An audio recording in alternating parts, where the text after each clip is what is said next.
Yes, good afternoon. Is it afternoon, morning? Okay, whatever time of the day it is. It's always morning somewhere, afternoon somewhere else. Good night, good evening. So, this is your solutions guru, Charles. Yes, back online, having this discussion with all those who are interested, you know, instead of just discussing problems, problems, problems. We Kenyans, we have that thing of problems, problems. We can discuss problems. You watch news, you watch, these shows on TV, Okay, let me name a few so people don't, I hope they don't feel bad. But, for example, like, Jeff Koinange show and all these other ones. They always dwell on the problem. Oh, the problem we have is this. The problem we have is that. Problems, problems.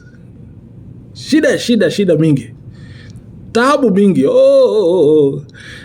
Before you know it, an hour is gone. Okay. Commercials. Next program. Same thing. And they really love dwelling on politics. Yeah, but for me, I look at it more like, our social language as Kenyans is where we need to concentrate, because if we can solve a lot of these social issues, things that bore us, things that bother us, we won't have, we won't dwell so much on politics. Now, I can guarantee you one thing. There is no way any society, it doesn't matter whether it was Romans or the British Empire or now the Americans who are trying to run the world, they're doing it differently. Though. Instead of conquering land, they're trying to conquer people's minds. That's why they can send, two women. Their vice president, who's a woman, and the president's wife, who's also a woman. I'll tell you why I said that, because nowadays in the US, you never know. Someone's wife can be another man. Whoever imagined.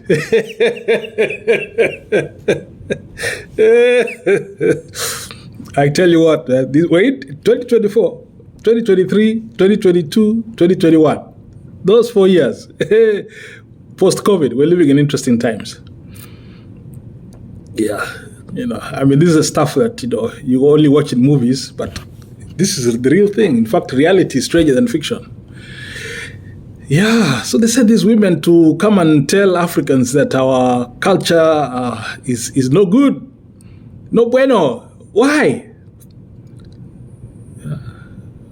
Because you don't care about the rights of individuals who are marginalized because of their choices.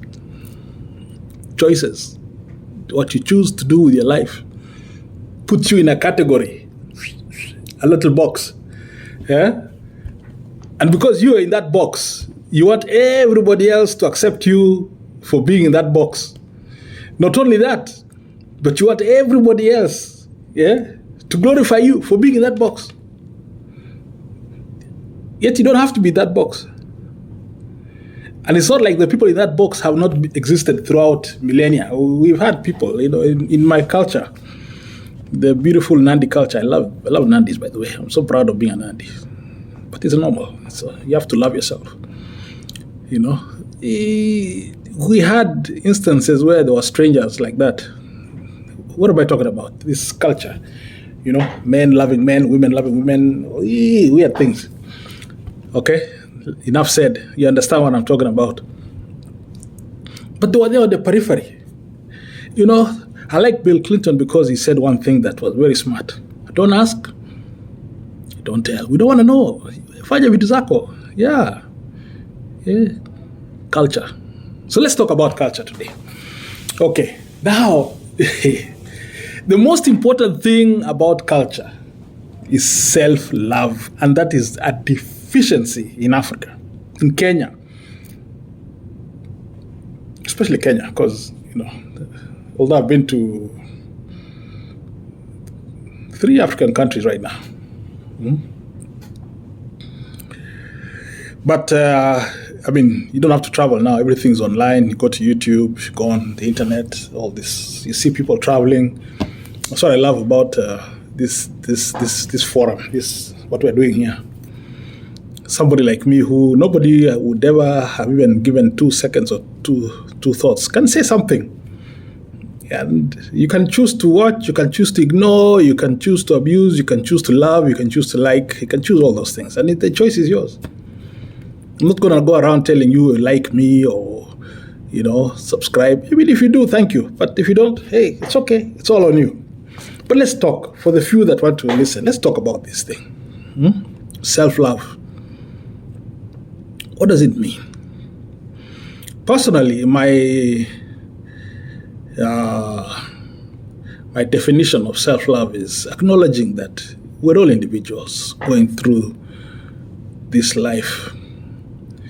1 year is the distance it takes for the earth to go around the sun.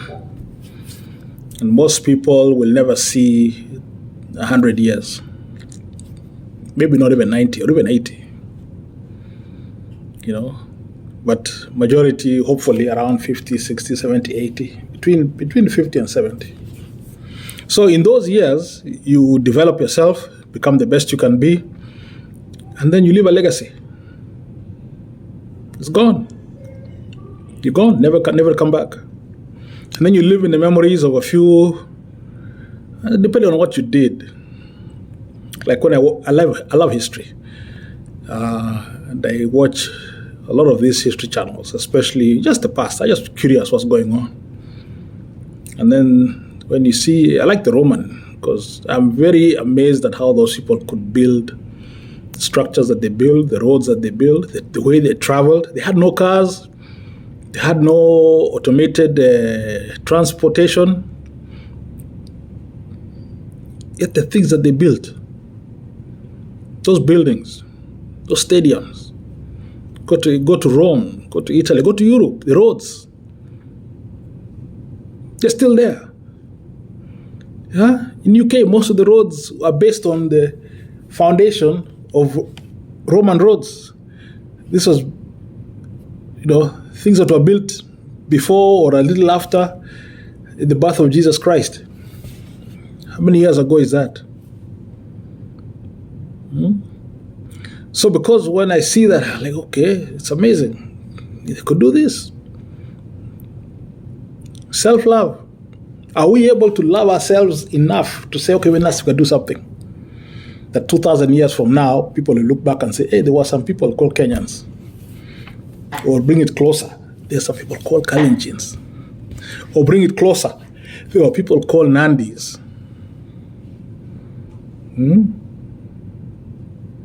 Yeah, or my clan.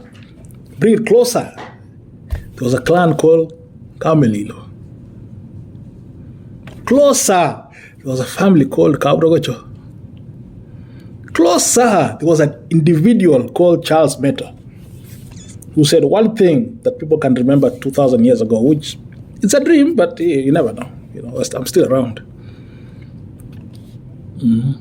So for me, solution is to look back, look and analyze the culture that we had, because we got colonized. 1884-85 was the Berlin Conference. So 15 years later, it was the turn of the century, in 1900. That's when a lot of these people came across. And within a very short time, they were traveling all over. The railway started being built. I think it was finished at 1905, 1910. Very short time in the great scheme of things. And then they sat on us for about 50 years, maybe 60. Okay? Okay, that's my other phone. Yeah, hold on a second. Yeah. Okay, 1 minute, I'll be back.